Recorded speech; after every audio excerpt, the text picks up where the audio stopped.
बंगाल का आतंक के रूप में अगर हम देखना चाहेंगे तो बंगाल के आतंक के रूप में आंसर आएगा आपका जलकुंभी। जलकुंभी इसलिए कहलाएगा बंगाल का आतंक क्योंकि इसका जो डेवलपमेंट होता है वो जलीय प्राणी के रूप में ये जाना जाता है, यानी जलीय पौधे के रूप में ये जाने जाएंगे, पहला। दूसरा, ये जो जलकुंभी है ये काफ़ी तेज़ी से जल में वृद्धि करते हैं और जब ये जल में वृद्धि करेंगे तो जल में बचे हुए ऑक्सीजन को खींच लेंगे, जिसके कारण इसमें रहने वाले जो भी जलीय जीव है, चाहे वो मछलियां हैं या फिर अन्य जलीय जीव है, जो कि सर्वाइव नहीं कर पाते हैं। तो सिंपली ये कहना पड़ेगा कि अगर जलकुंभी जल में उग जाएगा तो ऑक्सीजन लेवल की कमी हो जाएगी और ऑक्सीजन लेवल की कमी होने से जलीय प्राणी को खतरा होता है, इसीलिए जलकुंभी को बंगाल का आतंक कहा जाएगा। अगले क्वेश्चन की ओर बढ़ेंगे हम लोग। तो नेक्स्ट अगला क्वेश्चन जो है सिंपल, इनमें से कौन ठहरे हुए पानी में उगकर ऑक्सीजन खींच लेता है? तो उगकर ऑक्सीजन खींच लेता है यानी सेम उसी तरीका का क्वेश्चन आ गया है, यानी ऑक्सीजन लेवल को घटाने में कौन मदद करता है? तो आंसर हो गया क्या? जलकुंभी। अब नेक्स्ट थर्ड नंबर क्वेश्चन पे आएंगे हम लोग, देखेंगे कि नर और मादा गैमेट में युग्मनन होता है तो क्या कहलाता है। यहाँ पे गौर करेंगे तो युग्मनन ये है अलैंगिक जनन, जिसमें एक जीव भाग लेते हैं और प्रायः ये जीव जो है कोशिका विभाजन के फलस्वरूप ही अपना विभाजन करते हैं। लेकिन यहाँ पे गौर करेंगे दूसरा है जो कि लैंगिक जनन, जिसमें दो विपरीत लिंग का होना आवश्यक है और ये दो विपरीत लिंग के रूप में कौन कौन रहेंगे? एक नर और एक मादा। तो नर और मादा के दोनों के युग्मक के संयुग्मन से ही लैंगिक जनन की प्रक्रिया होती है। तो यहाँ पे नर और मादा गैमेट के युग्मन के रूप में जानेंगे तो सही आंसर है हमारा क्या? लैंगिक जनन। अगले टर्म में हम लोग देखेंगे यहाँ पे मध्य चक्र, यानी मध्य चक्र किसमें पाई जाती है। अब यहाँ पे टर्म्स है कि मध्य चक्र, पहले समझना है कि मध्य चक्र क्या है। तो जितने भी चार पैर वाले प्राणी है उनमें मध्य चक्र की प्रक्रिया होती है। तो अब देखेंगे इसमें चार पैर वाले प्राणी कौन है? तो गाय भी है, भेड़ भी है और कुत्ता भी है। तो ये सारे जो है ये मध्य चक्र की प्रक्रियाओं को फॉलो करते हैं और हम लोग जैसे जीव हैं तो हम लोगों में मासिक चक्र की प्रक्रियाएं होती है और जो चार पैर वाले जो जीव है उसमें मध्य चक्र की प्रक्रिया होती है। अब इसी तरीका से एक सवाल आएगा कि इनमें से मासिक चक्र की प्रक्रिया किसमें होती है? तो इसके लिए सही उत्तर में आप डालेंगे मनुष्य को, दूसरा बंदर को और तीसरा चिंपैंजी को, यानी ये सब मानव के ओरिजिनेट जीव है और ये तीनों में ही मासिक चक्र की प्रक्रिया होती है। अगले टर्म के लिए छठे नंबर क्वेश्चन में देखेंगे कि उच्च श्रेणी के पौधे में निषेचन होता है। उच्च श्रेणी यानी कि जो बहुश्रेणी के रूप में है, जिसे हम लोग खुले आंखों से देख सकते हैं। तो अब देखना यह है कि जो हायर ऑर्गेनिज्म है इसमें किस प्रकार का निषेचन की प्रक्रिया होगी। तो हायर ऑर्गेनिज्म यानी कि पौधे में अगर देखा जाए तो पौधे में जो प्रक्रिया होगी वो होती है आंतरिक निषेचन की प्रक्रिया। यानी अगर आप चैप्टर 2 को अच्छे से स्टडी करेंगे तो चैप्टर 2 है हमारा पुष्पी पादप में लैंगिक जनन। तो इसमें आपको क्लियर कॉन्सेप्ट दिया गया है कि जब हम लोग चैप्टर 2 पढ़ेंगे तो फिर आपको ये बताएंगे कि किस प्रकार से पुष्पी पादप में लैंगिक जनन की प्रक्रिया होती है। नेक्स्ट अगले क्वेश्चन में आएंगे, यहाँ पे सलग कंद यानी बल्ब का उदाहरण है। तो यहाँ पे गौर करेंगे बल्ब का उदाहरण कौन है? तो अदरक जो है ये कायिक प्रवर्धन के रूप में इसमें राइजोम रहता है। दूसरा आएंगे दूब घास, ये अलग है। प्याज हमारा आंसर होगा, यानी प्याज को हम लोग कहेंगे सलग कंद या फिर बल्ब में। आलू पे आएंगे तो ये कंद या आकंद रहेगा और ये दूब घास जो है ये हमारा ऊपरी भूआस्त्री के रूप में जाना जाता है। तो सबका अलग अलग है। तो प्याज में आएगा कौन? सलग कंद। तो याद रखेंगे कि सलग कंद के या बल्ब से रिलेटेड है। तो ये काफ़ी इंपॉर्टेंट क्वेश्चन है, कई बार आ चुका है बिहार बोर्ड में और सीबीएसई बोर्ड पे भी आते रहा है। तो इसको देखते रहेंगे, फोकस एग्जामिनेशन पॉइंट के लिए काफ़ी इंपॉर्टेंट है। नेक्स्ट अगले क्वेश्चन में आएंगे कि स्तनधारियों में निषेचन कहाँ होता है। तो स्तनधारियों में निषेचन यानी महिला वर्ग या फिर जो भी स्तनधारी प्राणी है उनमें निषेचन की प्रक्रिया फैलोपियन नली यानी कहाँ पे होगा? फैलोपियन नली में होगा। तो मादा जनन तंत्र के अंतर्गत हम लोग देखेंगे कि जब शुक्राणु का मूवमेंट होता है तो फैलोपियन नलिका के अंतर्गत ही आकर निषेचन की प्रक्रिया को संपन्न करती है। चलिए अगले टर्म्स में हम लोग क्वेश्चन देखेंगे। क्वेश्चन नंबर 9, प्राकृतिक अनिषेचक जनन कहाँ पाया जाता है? तो प्राकृतिक अनिषेचक जनन जो पाया जाएगा, यहाँ पे गौर करेंगे कि एक है हमारा मक्खी, दूसरा है मधुमक्खी, तीसरा है मच्छर, इनमें से सभी। तो अनिषेचक जनन क्या है? कि जिसमें निषेचन की प्रक्रिया नहीं होती है, यानी बिना निषेचन के किसी जीव का अगर निर्माण होगा तो ऐसी प्रक्रिया को हम लोग क्या कहेंगे? अनिषेचक जनन कहेंगे। तो यहाँ पे टर्म्स गौर करेंगे कि मक्खी है, मधुमक्खी है और ये मच्छर है, ये सारे जो टर्म्स है ये कहीं ना कहीं अनिषेचक जनन का ही हिस्सा है, तो इसलिए हम लोग कहेंगे कि इनमें से सभी। नेक्स्ट अगले टर्म्स में आएंगे क्वेश्चन नंबर 10 है कि द्विनिषेचन का परिणाम क्या होता है। तो द्विनिषेचन के परिणाम के फलस्वरूप भ्रूणपोष का निर्माण होता है, यानी किसका निर्माण होगा, भ्रूणपोष का निर्माण होगा, जिसको हम लोग कहेंगे भ्रूणपोष यानी इंडोस्पर्म। तो सही आंसर अगर आपसे पूछा जाएगा कि भाई द्विनिषेचन के फलस्वरूप किसका निर्माण होगा, तो सही आंसर देंगे भ्रूणपोष। अगले टर्म में हम लोग आएंगे कि ईस्ट में प्रजनन मुख्यतः किसके माध्यम से होता है। यहाँ देखिए ईस्ट जो है एक प्रकार की अलैंगिक जनन की प्रक्रिया है। कैसी प्रक्रिया है, अलैंगिक जनन की प्रक्रिया है, और ईस्ट में हमेशा प्रजनन जो होती है वो किसमें होगी, यानी मुकुलन विधि के द्वारा ही ईस्ट में होगी। और ईस्ट के अलावा भी जो देखेंगे तो वो है हाइड्रा। क्या जवाब देंगे, तो हाइड्रा में प्रजनन मुख्यतः जो होती है वो मुकुलन के द्वारा ही होती है। परागकण तो पुष्पों में होती है, विखंडन चले आएंगे अमीबा पैरामीशियम में अगर देखेंगे तो विखंडन की प्रक्रिया होगी। नेक्स्ट यहाँ आएंगे इन सभी के द्वारा तो है ही नहीं। अगले टर्म में हम लोग देखेंगे क्वेश्चन नंबर क्या है 12, युग्मक सामान्यता किस प्रकार के होते हैं। दो चीज यहाँ पे गौर करेंगे, एक आता है युग्मक और एक आता है गुणसूत्र। गुणसूत्र को सिंपली लैंग्वेज में हम लोग इंग्लिश टर्म से कहेंगे क्रोमोसोम। अब यहाँ पे सवाल आता है कि गुणसूत्र कैसे होते हैं, तो गुणसूत्र द्विगुणित होते हैं। द्विगुणित कहने का तात्पर्य हो गया यानी डायप्लॉइड, डायप्लॉइड यानी कि 2n कंडीशंस में। लेकिन जहाँ युग्मक की बात हो तो इसमें अर्धसूत्रीय विभाजन होती है और ये n के रूप में जाने जाते हैं, या फिर इसको हम लोग कह सकते हैं हैप्लॉइड यानी अगुणित। तो यहाँ पे सवाल आया कि युग्मन सामान्यता किस प्रकार के होते हैं, तो यहाँ पे एक गुणांक यानी हैप्लॉइड है, तो सही आंसर हमारा क्या हो गया, हैप्लॉइड। अगर यहाँ पे गुणसूत्र रहता तो द्विगुणित कहते। अगर सवाल आपको युग्मक के जगह पे कंफ्यूजन करने के लिए कभी कभी ये पूछ दिया जाता है कि युग्मक गुणसूत्र कैसे होते हैं, तो भी आपको क्लिक करना है क्या, हैप्लॉइड में। नेक्स्ट अगले क्वेश्चन देखेंगे हम लोग 30 नंबर क्वेश्चन को। यहाँ पे नाम ले लीजिए, संजना भारती। सर ये कौन से चैप्टर का रिवीजन हो रहा है, ये चैप्टर 1 का रिवीजन है बाबूजी, क्लास 12 का। डेली आपको इसी तरीक़ा से ऑनलाइन क्लास मिलते रहेगी, आप प्रॉपर तैयारी करते रहिए, और कोई भी अगर प्रॉब्लम है तो आप कमेंट भी करते रहिए, ठीक है। हर दिन आपका एक एक चैप्टर होते रहेगा। तो आज चैप्टर 1 है, कल आपका चैप्टर 2 है। रास एजुकेशन के अंतर्गत आप आते हैं, ये प्रज्ञानम ग्रुप ऑफ एजुकेशन है, आप इनका ऐप्स डाउनलोड कर सकते हैं और इसके थ्रू आप देख सकते हैं। सोनम प्रिया, सर ये कौन सी चैप्टर का रिवीजन हो रहा है, ये चैप्टर 1 का है बाबू, जीवों में जनन, biology, class 12। Army boy, hello sir, हाँ हेलो। चलिए ठीक है, हम लोग थोड़ा सा आगे पढ़ते हैं, समय रात्रि की अवस्था हो गई है, ज़्यादा रात हो रहा है, तो तब तक जल्दी से पहले टॉपिक को क्लियर कर लेते हैं, ठीक है। चलिए अब आएंगे क्वेश्चन क्या है, अदरक में कायिक प्रवर्धन किसके द्वारा होता है। यहाँ पे गौर करेंगे, अदरक, अदरक हो गया यानी आदि, जिसको हम लोग साधारण भाषा में कहेंगे, और हल्दी भी जो है इसी के कैटेगरी में आएगा। तो आंसर क्या देंगे भाई, अदरक या आदि में किसकी कायिक प्रवर्धन किसके द्वारा होगा, तो सही आंसर क्या है, राइजोम का। नेक्स्ट अगले टर्म में हम लोग क्वेश्चंस आते हैं, यहाँ देखते हैं जेम्यूल्स। जेम्यूल्स निर्माण किस में होता है, तो जेम्यूल्स का जो टर्म्स आता है वो जेम्यूल्स होता है स्पंज में। तो ये याद रखेंगे, ये सवाल कई बार भी पूछा गया है। ईस्ट में अलग तरीका से अलैंगिक जनन होता है, हाइड्रा में भी अलग तरीका से है, अमीबा में भी है, लेकिन स्पंज में जो होता है वो जेम्यूल्स के माध्यम से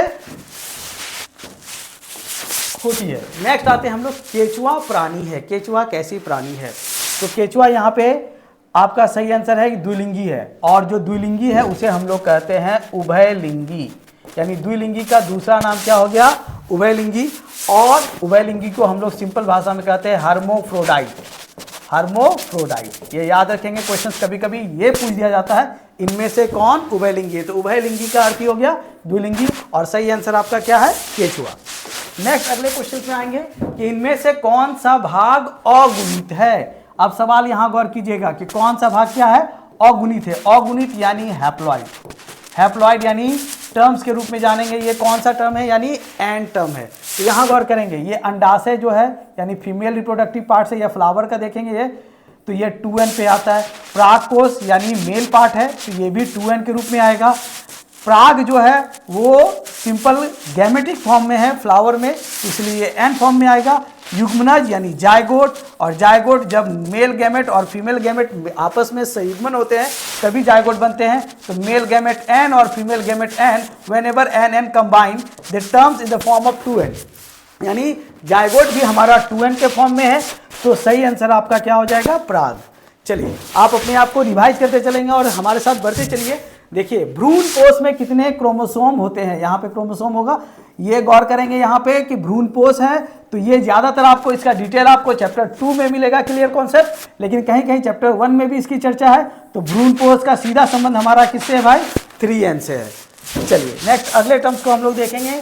क्वेश्चन है कि जब संतति की उत्पत्ति एकल जनक के से होती है तो उसे क्या कहते हैं? एकल जनक यानी सिंगल पेरेंट्स। एकल जनक यानी कैसा पेरेंट्स? Single parents. यानी जब किसी जीव की उत्पत्ति एकल जनक से होती है तो ऐसी प्रक्रिया को हम लोग अलैंगिक जनन कहते हैं। याद रखेंगे, सिंगल पेरेंट से बनने वाले जीवों को कैसा कहेंगे? अलैंगिक जनन। और इसमें प्रायः जो कोशिका विभाजन की प्रक्रिया होती है, यानी एक सेल टूटकर 2 सेल के रूप में बनेंगे, तो ऐसे विभाजन को हम लोग कोशिका विभाजन कहते हैं। इसके अंतर्गत प्रायः सूक्ष्म जीव, अमीबा, पैरामीशियम, ये सारे जीव आते रहेंगे। तो सही आंसर इसका क्या है? अलैंगिक जनन है। अब यहाँ गौर करेंगे, जो आपके एग्जामिनेशन व्यू में कभी कभी लॉन्ग आंसर टाइप क्वेश्चन में दे दिया जाता है कि लैंगिक जनन और अलैंगिक जनन में अंतर स्पष्ट करें। क्या अंतर स्पष्ट करना है? लैंगिक और अलैंगिक जनन में अंतर स्पष्ट करना है। तो चलिए हम 5 पॉइंट नॉर्मली इस तरीके से बता देते हैं कि किस तरीका से आप लिखिएगा लैंगिक और अलैंगिक जनन में। तो फाइनली एकदम देखिए, एकदम बहुत शॉर्ट में और बहुत इजीली, खाली आप हमारे बातों को सुनिएगा तो आसानी से आपको ये क्लियर हो जाएगा कि कैसे हम लैंगिक और अलैंगिक जनन में अंतर को छांटेंगे। तो पहले सबसे पहला है लैंगिक जनन, यानी इसमें 2 विपरीत लिंग वाले जीव भाग लेंगे। कितने जीव भाग लेंगे? 2 विपरीत लिंग वाले जीव भाग लेंगे, जिसमें से एक नर होगा और दूसरा क्या होगा? मादा होंगे। इसमें एक लिंग वाले जीव भाग लेंगे, यानी सिंगल पेरेंट्स रहेंगे। पहला पॉइंट सबसे मेन अंतर हो गया, लैंगिक जनन में 2 विपरीत लिंग वाले जीव भाग लेंगे, इसमें एक लिंग वाले जीव भाग लेंगे। इसमें युग्मक का निर्माण होता है और इसमें युग्मक का निर्माण नहीं होता। युग्मक यानी गैमेट फॉर्मेशन होता है। मेल के बॉडी में मेल गैमेट के रूप में स्पर्म यानी शुक्राणु का निर्माण होगा। फीमेल के बॉडी में फीमेल गैमेट के रूप में अंडाणु यानी ओवम या एग का निर्माण होगा। तो क्लियर कॉन्सेप्ट हो गया। लैंगिक जनन के अंतर्गत युग्मक का निर्माण होगा और लैंगिक जनन के अंतर्गत युग्मक का निर्माण नहीं होगा। थर्ड पॉइंट्स अगर आएंगे तो जिसमें युग्मक बनेगा उसमें निषेचन की प्रक्रिया भी होती है, यानी फर्टिलाइजेशन होगा, यानी मेल गैमेट और फीमेल गैमेट आपस में संयुग्मन की प्रक्रिया करेंगे, जुड़ेंगे और निषेचित होंगे। लेकिन अलैंगिक जनन में ऐसा कुछ भी निषेचन की प्रक्रिया नहीं होगी, बल्कि इसमें जो विभाजन होगा वो कोशिका विभाजन के अंतर्गत अपने जैसे जीवों की उत्पत्ति करेगी। लैंगिक जनन की प्रक्रिया काफ़ी धीमी होती है, यानी आप ऐसे सोचिए कि हम लोगों में जीवों में यानी मानव के जीवों में संतान बनने में करीब 9 महीने का समय लग जाता है, जबकि अलैंगिक जनन में अगर आप देखिएगा बैक्टीरिया का जर्मिनेट करना है तो बहुत इजीली हम लोग आसानी से रात भर में कई गुना हो जाता है। आप नॉर्मली देखिए अपने घर में भी आसपास क्या करते हैं कि दही में अगर जोरन देते हैं तो आप देखिएगा रात भर में वो पूरा फैल जाता है। तो ये अलैंगिक जनन की प्रक्रिया, लेकिन हम लोगों में संतान बनने में करीब 9 महीना का समय लग जाता है। तो हम लोगों की प्रक्रिया यानी लैंगिक जनन की प्रक्रिया धीमी होती है और इसकी प्रक्रिया क्या होती है? तीव्र होती है। चौथे पॉइंट में देखेंगे तो ये आनुवांशिक विभिन्नताएं होते हैं, यानी इसमें आनुवांशिक गुण जो होते हैं वो थोड़ा डिफर होते हैं। डिफर होने का मेन रीजन क्या है कि ये माता और पिता से ही संतान की उत्पत्ति होती है। तो जो माता का जेनेटिक कैरेक्टर है और पिता का जेनेटिक कैरेक्टर है ये आपस में मिलकर एक नए संतान बनाते हैं और दोनों का जेनेटिक कैरेक्टर कहीं ना कहीं उस संतान पर चला आता है। तो वो 100% पेरेंट पर ही आएंगे, लेकिन कुछ कैरेक्टर मदर का तो कुछ कैरेक्टर फादर का लेंगे। लेकिन ये कोशिका विभाजन के फलस्वरूप बनेंगे कौन? अलैंगिक जनन। तो कोशिका विभाजन के दरमियान क्या होता है कि इनमें हूबहू, जिसको हम लोग एक वर्ड यूज करते हैं, एक पुंजक। आपसे सवाल ये पूछा भी गया है और पूछा भी जाता है कि अलैंगिक जनन में बनने वाले संतति जो है उसे एक पुंजक या फिर उसे क्लोन क्यों कहते हैं? एक पुंजक को इंग्लिश में क्या कहेंगे? क्लोन क्यों कहते हैं? तो आपको सिंपल जवाब देना है कि अलैंगिक जनन में बनने वाले जीव जो होते हैं वो अपने माता या अपने जीव के अपने पेरेंट्स या अपने जनक के एक समान होते हैं, इसीलिए हम इसे क्या कहेंगे? एक पुंजक या फिर क्लोन कहेंगे। एक और मेजर अंतर है कि लैंगिक जनन में अर्धसूत्री विभाजन होगी और समसूत्री भी विभाजन होगी, लेकिन अलैंगिक जनन में समसूत्री के साथ साथ असमसूत्री भी विभाजन होगी। तो आप आसानी से इसको जान सकते हैं, यानी ये 5 या 6 अंतर जो भी हम आपको बताए हैं, इसको फाइनली एक बार अच्छे से और सुन लीजिएगा, रिपीट कर लीजिएगा। ये लॉन्ग क्वेश्चंस के अंतर्गत ये क्वेश्चंस आती है। तो कहीं ना कहीं ये एकल जनक लेके आया था सवाल, तो हम सोचे कि आपको एक बार रिपीट करवाते। चलिए नेक्स्ट अगले क्वेश्चन में आएंगे हम लोग। लॉन्ग क्वेश्चन की बात बाद में करेंगे, अभी ऑब्जेक्टिव में देखते चलेंगे। इनमें से कौन सा नर युग्मक से संयोजन करके भ्रूण पोष बनाता है? अब यहाँ पे गौर करेंगे कि जब कभी क्वेश्चन आ जाएगा कि भाई नर युग्मक के साथ संयोजन करके क्या बनाया भाई, भ्रूण पोष, तो ऐसे कंडीशन को हम लोग कहेंगे द्वितीयक केंद्रक। यानी कल जब हम आपसे चैप्टर 2 का डिस्कशन करेंगे तब आपको बताएंगे कि फ्लावर में द्विनिषेचन की प्रक्रिया होती है। द्विनिषेचन यानी डबल फर्टिलाइजेशन, डबल फर्टिलाइजेशन, ये याद करेंगे, ये बहुत अच्छी क्वेश्चन है फर्टिलाइजेशन। और ये याद इसलिए करेंगे क्योंकि ये क्वेश्चंस आते रहता है कि पुष्पों में द्विनिषेचन की प्रक्रिया कैसे होती है, और द्विनिषेचन की जानकारी भी किसने दी थी, पुष्पों में द्विनिषेचन की प्रक्रिया कैसे होती है। ये क्वेश्चंस इंपॉर्टेंट है, यानी चैप्टर 2 का है ये, तो आप इसको फोकस करते रहेंगे। अब यहाँ पे आप लोग भी इसमें कमेंट्स करके बताइए कि द्विनिषेचन की जानकारी किसने दी और सिर्फ पुष्पों में निषेचन की जानकारी किसने दी। कमेंट सेक्शन में इसको बताइए ताकि हमें भी पता चले कि आप लोग को कितना कॉन्सेप्ट है और कहीं कॉन्सेप्ट सही है और क्या कॉन्सेप्ट गलत है। तो यहाँ सिंपली अभी हम लोग देखते हैं, यानी नर युग्मक है तो नर युग्मक के संयोजन से जहाँ भ्रूणपोष का निर्माण होगा तो उसका सही आंसर हो गया क्या, द्वितीयक केंद्रक। नेक्स्ट अगले क्वेश्चन में आएंगे हम लोग। जनक समान जीव प्राप्त हो सकता है। अब यहाँ देखिए सेम वही क्वेश्चन, समान जीव, वैसे जनक जो समान जीव की उत्पत्ति करते हैं तो उसे एक पुंजक के रूप में जानते हैं, यानी क्लोन के रूप में जानते हैं। और ये प्रक्रिया कहीं और नहीं बल्कि कहाँ होगी, तो अलैंगिक जनन में होगी। तब रही बात सवाल क्या कि अलैंगिक जनन में होगी, तो इनमें से देखना है कि कौन सी अलैंगिक जनन की प्रक्रिया है। तो सही आंसर हमारा क्या है, विखंडन। बाकी ये तीनों ही लैंगिक जनन के अंतर्गत आती है। चलिए नेक्स्ट अगले क्वेश्चन 21 में आएंगे कि द्विखंडन किसमें पाया जाता है। तो द्विखंडन की प्रक्रिया जो है वो अमीबा में भी है, पैरामीशियम में भी है, जलकुंभी में ऐसी प्रक्रिया नहीं होती है। जलकुंभी में जो प्रक्रिया होगी उसको हम लोग नाम देते हैं कायिक प्रवर्धन। कायिक प्रवर्धन यानी वेजिटेटिव रिप्रोडक्शन। तो आपका सही आंसर क्या है, अमीबा पैरामीशियम, इसलिए हम लोग आंसर टिक लगाएंगे आंसर नंबर डी को। नेक्स्ट अगले क्वेश्चन में आएंगे, मुकुलन द्वारा जनन किसमें होता है। यह भी अलैंगिक जनन की प्रक्रिया है। और मुकुलन जो होती है वो दो चीज में होती है, एक ईस्ट में और दूसरा है एक हाइड्रा में। तो यहां देखना है हाइड्रा तो कहीं है नहीं, तो आंसर क्या हो जाएगा, ईस्ट में। नेक्स्ट अगले क्वेश्चन में आएंगे, देखेंगे इनमें से कौन केवल एक बार अपने जीवन काल में पुष्प पैदा करता है। जो पौधे एक बार में केवल अपना जीवन काल में पुष्प पैदा करेगा उसे हम लोग मोनोकार्पिक भी प्लांट कहते हैं। कैसा प्लांट कहेंगे, मोनोकार्पिक प्लांट कहेंगे। तो मोनोकार्पिक प्लांट यानी जीवन में सिर्फ एक बार पुष्प पैदा कर रहा है। तो सही आंसर क्या है, बांस। यानी बांस जीवन में एक बार ही पुष्प पैदा करता है और ये धरती में पाए जाने वाला सबसे बड़ी घास है। अगर क्वेश्चन में ये जानना होगा कि सबसे बड़ी घास के रूप में किसे जानते हैं, तो जी हाँ, आपको सुनने में अजूबा लग रहा होगा, सबसे बड़ी घास के रूप में किसे जानेंगे, बांस को। नेक्स्ट अगली बार आएंगे पॉइंट, अगले टॉपिक में देखेंगे हम लोग ऋतुस्राव चक्र। ऋतुस्राव चक्र यानी जिसे हम लोग मासिक चक्र के नाम से भी जानते हैं, यहाँ गौर करते चलेंगे। ऋतुस्राव चक्र यानी क्या है, मासिक चक्र, और इसे हम लोग अंडाशय की से प्रक्रिया होने वाली है, इसलिए हम इसे अंडाशय चक्र भी कहते हैं। इंग्लिश में इसको हम लोग ओवरियन साइकिल भी के नाम से भी जानते हैं। और ये जो प्रक्रिया होती है ये मादा प्रजाति में होती है और ये 28 दिनों के अंतराल में चलने वाली प्रक्रिया है, जो एक निश्चित समय अंतराल पे ये प्रक्रिया चलते रहती है। फिर 28 दिनों के बाद इनका पुनः चक्रण होता है और ये सिंबॉलिक करते हैं कि हाँ, फीमेल वर्ग में ओवम या एग का डेवलपमेंट हो चुका है और फर्टिलाइजेशन ना होने के कारण ये बॉडी से रिमूव हो रहा है।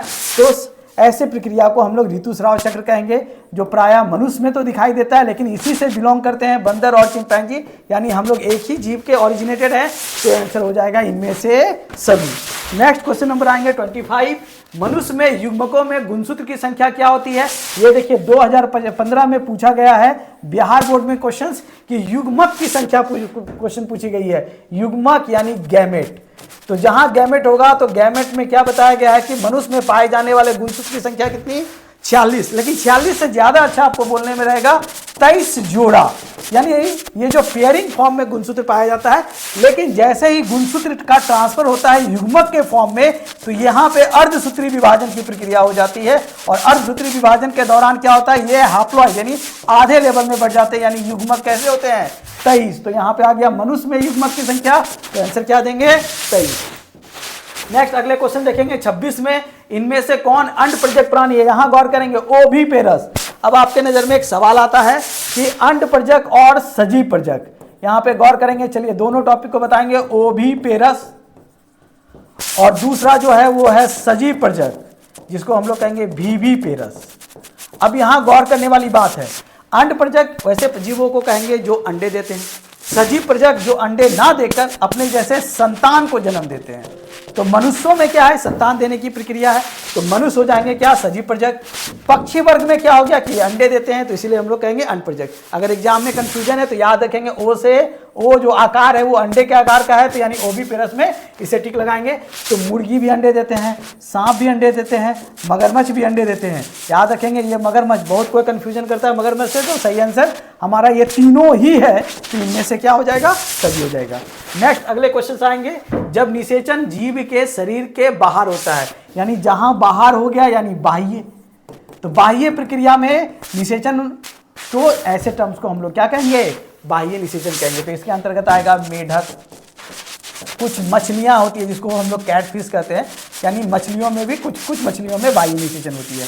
अनिषेचक जनन, जिसमें निषेचन की प्रक्रिया नहीं होगी, उसे हम लोग क्या कहेंगे, अनिषेचक जनन, है ना।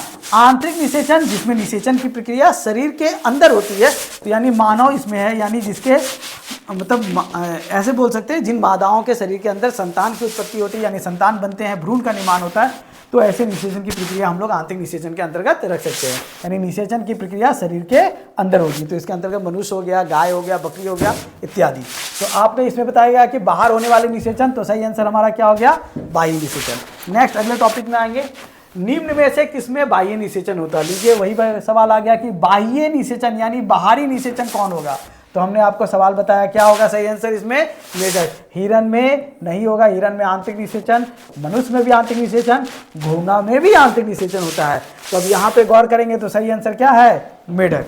चलिए नेक्स्ट क्वेश्चन पे आएंगे हम लोग, निम्न में से कौन उभयलिंगी पादप नहीं है। उभयलिंगी पादप यानी उभयलिंगी पौधे नहीं है, तो उभयलिंगी नहीं है तो क्या होंगे, एक लिंगी है। तो अब जरा ढूंढेंगे कि इनमें से कौन एक लिंगी है।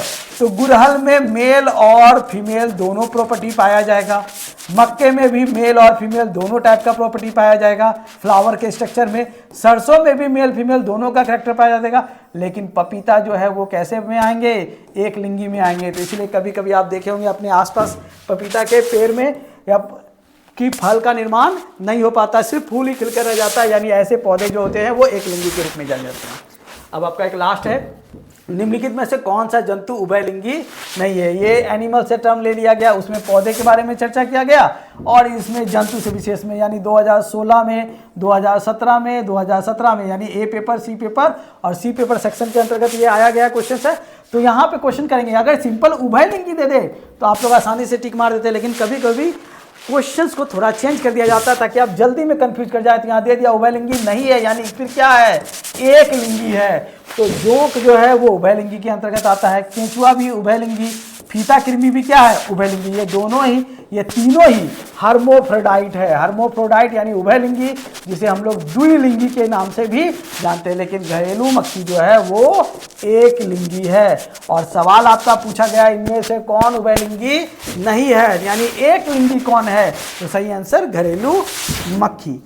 चलिए आज का ये रैपिड ऑब्जेक्टिव क्वेश्चंस जो रहा वो काफ़ी हमने अच्छी तरीक़ा से आपको बताया, और आपने भी बहुत इजीली वे से इसे समझने की कोशिश की होगी। नेक्स्ट अगले दिन फिर हम लोग लाइव आएंगे चैप्टर 2 को लेकर, और आप उसके लिए तैयार रहिएगा। आप अपने तरीक़ा से भी रिवीजन करके रखिएगा, ताकि हमारे ऑब्जेक्टिव क्वेश्चंस को ज़्यादा से ज़्यादा फॉलो करेंगे, ज़्यादा से ज़्यादा देखकर अच्छे से समझकर इसके आंसर को जवाब देंगे, या फिर अगले बार हम अपने तरीक़ा से आपको बताएंगे, और कुछ इससे रिलेटेड जो इंपॉर्टेंट क्वेश्चंस रहेगी उसकी भी चर्चा करेंगे। जी धन्यवाद।